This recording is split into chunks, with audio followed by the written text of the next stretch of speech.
Wiggy, wiggy, oh, wiggy, oh, wiggy, oh. Hold up, wiggy, oh, wiggy, oh, Cause that wiggy, oh, bitch go wiggy, pew when I shoot, it's on mute. That bitch go pew when I shoot, it's on mute. Baik, Assalamualaikum warahmatullahi wabarakatuh. Kami dari kelompok 1 TPHP ingin mempresentasikan tugas kami yang berjudul Analisis Tanaman Kakao dan Produk yang Dihasilkan. Sebelumnya, izinkan kami memperkenalkan diri terlebih dahulu. Perkenalkan, nama saya Muhammad Kevin Zaratul Fauzi dengan NIM 122330037. Selanjutnya dari teman-teman boleh dilanjutkan.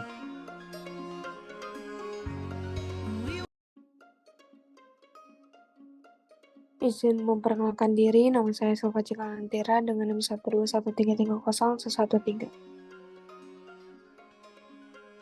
Saya Gede Wayan Indra Hermawan dengan NIM 122330051.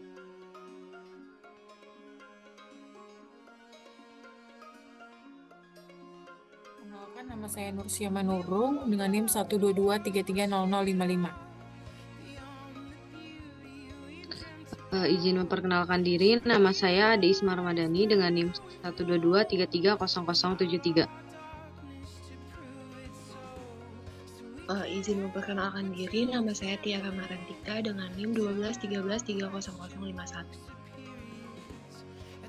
Izin memperkenalkan diri, perkenalkan nama saya Dodi Istifi Raja Gugu dengan NIM 121330060.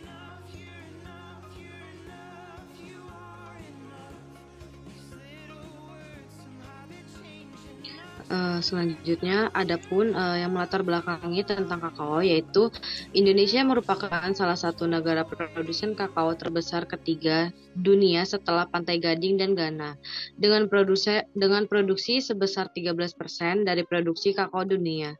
Sedangkan Pantai Gading dan Ghana masing-masing adalah 39% dan 19%. Produksi kakao di Indonesia sangat diperhitungkan dalam perdagangan kakao dunia dikarenakan biji kakao asal Indonesia memiliki kandungan senyawa polifenol yang relatif lebih tinggi dibandingkan biji kakao yang berasal dari Pantai Gading, Ghana, dan Malaysia. Hal tersebut dapat meningkatkan daya saing kakao Indonesia di pasar internasional menjadi lebih baik. Selanjutnya, adapun rumusan masalah dari kakao ini, yang pertama, bagaimana proses pengolahan produk kakao, dan yang kedua, apa saja aspek bisnis yang dapat dikembangkan dari komoditas kakao.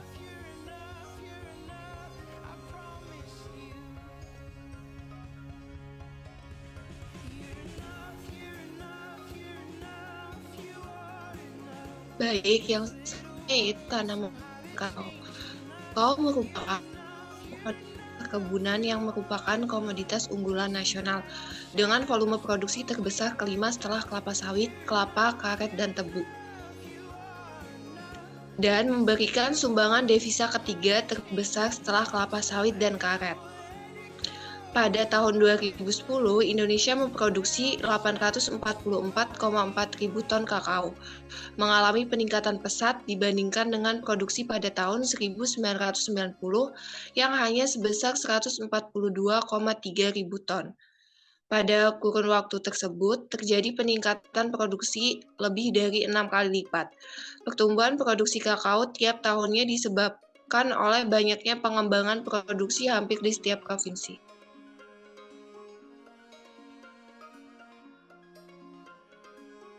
Selanjutnya yaitu panen kakao. Penanganan panen kakao adalah penanganan yang sangat penting dalam budidaya komoditi kakao karena sangat berpengaruh terhadap mutu akhir dari biji yang dihasilkan. Panen tidak tepat pada waktunya dan penanganan pasca panen yang tidak sesuai prosedur dapat menyebabkan biji kakao memiliki mutu yang rendah.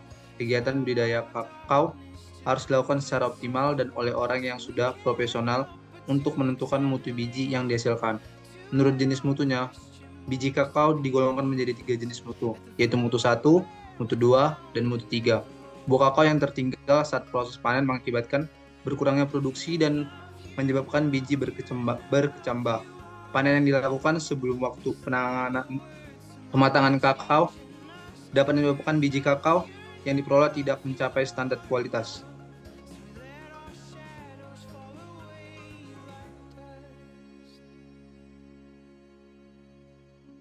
Selanjutnya ada pasca panen kakao. Berikut ini ada tahapan pasca panen komoditas kakao. Yang pertama yaitu pembelahan buah dan sortasi biji. Pembelahan buah atau pemecahan buah merupakan suatu kegiatan mengeluarkan dan memisahkan biji kakao dari kulit buah dan plasentanya. Proses pemecahan buah ini dilakukan secara manual dan mekanik. Pembelahan buah kakao secara manual dengan alat pemukul, sabit, atau saling memukulkan buah mengakibatkan meningkatnya presentasi biji kakao yang rusak semakin tinggi. Lalu ada fermentasi kakao. Fermentasi kakao ini merupakan salah satu proses untuk mendapatkan biji kakao kering yang memiliki kualitas baik dan aroma serta cita rasa yang baik. Fermentasi biji kakao merupakan proses yang paling vital dalam pasca panen biji kakao, karena pada tahapan fermentasi ini akan terbentuk aroma khas pada coklat biji kakao. Lalu ada perendaman dan pencucian. Pencucian ini dilaksanakan setelah proses fermentasi, gunanya untuk mengurangi pulp yang melekat pada biji, di mana biji direndam selama 3 jam untuk meningkatkan jumlah biji bulat dan penampilan yang menarik. Lalu ada pengeringan dan tempering. Proses pengeringan memiliki fungsi mengurangi kadar air yang awalnya mengandung pada air 60% menjadi 6-7% sehingga aman selama proses pendistribusian atau pemasaran dalam negeri ataupun luar negeri. Lalu ada penggudangan. Penggudangan merupakan tahap terakhir pada proses pasca panen tanaman kakao, di mana bertujuan untuk menjaga kualitas kakao sebelum sampai ke tangan konsumen.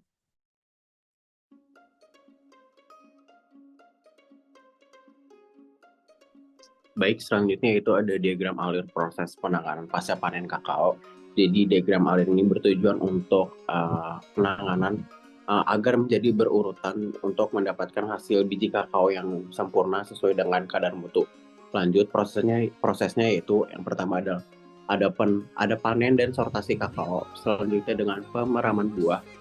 Yang ketiga pemecahan buah. Yang keempat fermentasi biji. Fermentasi biji dalam kakao ini seperti kita ketahui akan menghasilkan biji kakao dengan standar mutu yang tinggi. Jadi diperlukan proses fermentasi. Selanjutnya itu ada perendaman dan pencucian biji, lalu pengeringan biji. Selanjutnya ada sortasi dan pengelompokan atau grading biji kuring. Ini itu untuk pengelompokan dari mana biji kakao yang sesuai standar mutu dan tidak standar mutu akan dipisahkan untuk selanjutnya dengan proses pengemasan dan penyimpanan biji.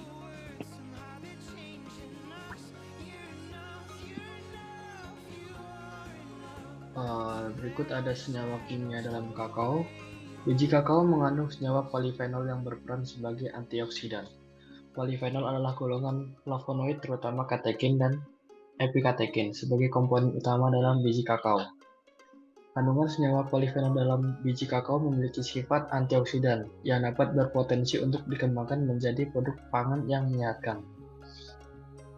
Buah kakao memiliki komponen kimia seperti benzaldehida, fenil-asetaldehida, dan 2-feniletanol yang dapat terbentuk dari asam amino jenis fenilalanin. Hal ini menunjukkan adanya potensi biotransformasi senyawa-senyawa penyusun aroma kakao. Dalam bubuk kakao terdapat beragam nutrisi dan manfaat bagi kesehatan, seperti protein, karbohidrat, serat, polifenol, flavonoid, kalsium, zat besi, kafein, magnesium, dan kalium.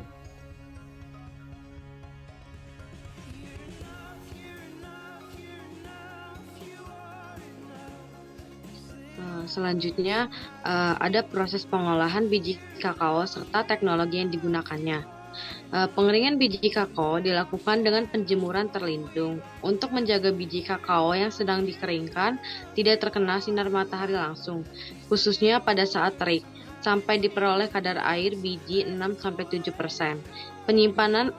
Penyiapan kakao bubuk biji kakao kering hasil fermentasi disangrai terlebih dahulu pada suhu 100 derajat Celcius selama 40 menit, sedangkan biji kakao kering non-fermentasi tidak disangrai. Selanjutnya, kedua jenis biji tersebut masing-masing dikeluarkan kulit arinya menggunakan desheller. Kemudian masing-masing digiling dengan menggunakan universal couching matching kapasitas 25 kg. Sehingga diperolehnya pasta kakao. Selanjutnya, pasta kakao ini dipres untuk memisahkan lemak kakao dan bungkil kakao. Bungkil kakao yang diperoleh digiling dengan menggunakan mesin pembubuk, kemudian diayak menggunakan ayakan ukuran mash 200, sehingga dihasilkannya kakao bubuk fermentasi dan non-fermentasi.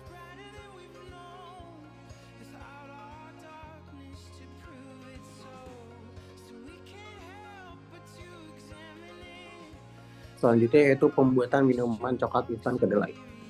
Gula sukrosa ditambah dengan air bersih sebanyak 0,5% dari berat gula sukrosa. Lalu dimasukkan ke dalam wadah kristalisasi, kemudian dipanaskan pada suhu 100 derajat Celcius. Sambil terus diaduk, larutan gula dibiarkan mendidih menjadi larutan jenuh.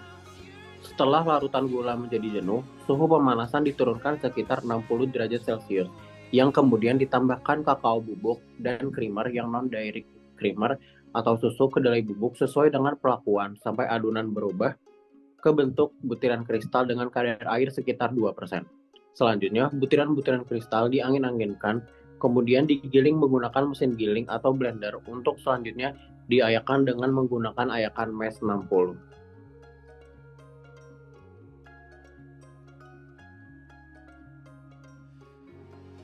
Kesimpulannya yaitu yang pertama, pemanenan kakao harus dilakukan tepat waktu agar menghasilkan buah kakao yang bermutu yang biasanya ditandai dengan warna alur buah yang sudah berubah dari hijau menjadi kuning.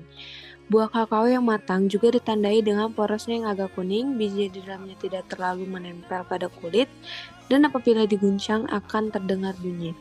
Kedua, pengolahan pasca panen pada tanaman kakao bertujuan untuk meningkatkan kualitas dari hasil panen kakao yang dimiliki oleh petani. Biji yang telah melalui proses fermentasi akan meningkatkan cita rasa serta kualitas mutu biji kakao ketika biji kakao diolah dan menghasilkan kakao yang baru. Yang terakhir yaitu, kakao merupakan salah satu komoditas perkebunan yang dapat diolah menjadi produk coklat yang memiliki kandungan antioksidan alami, terutama senyawa polifenol yang berperan sebagai antioksidan.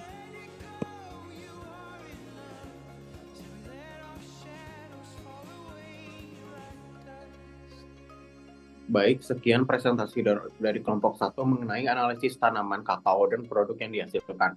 Kurang lebihnya mohon maaf. Wassalamualaikum warahmatullahi wabarakatuh. Wiggy, wiggy, oh, wiggy, oh, wiggy. Hold up, wiggy, oh, wiggy.